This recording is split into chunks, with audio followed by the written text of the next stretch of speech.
ಹೇ ಶಾರದೆ ದಯ ಪಾಲಿಸು, ಈ ಬಾಳನು ಬೆಳಕಾಗಿಸು. ಹೇ ಶಾರದೆ ದಯ ಪಾಲಿಸು, ಈ ಬಾಳನು ಬೆಳಕಾಗಿಸು.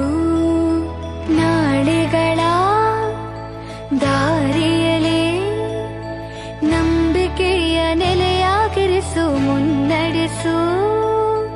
ಕೈ ಹಿಡಿದು ನಾವಾಡೋ ಪದ ಪದದಲ್ಲೂ ಸಂಚರಿಸು.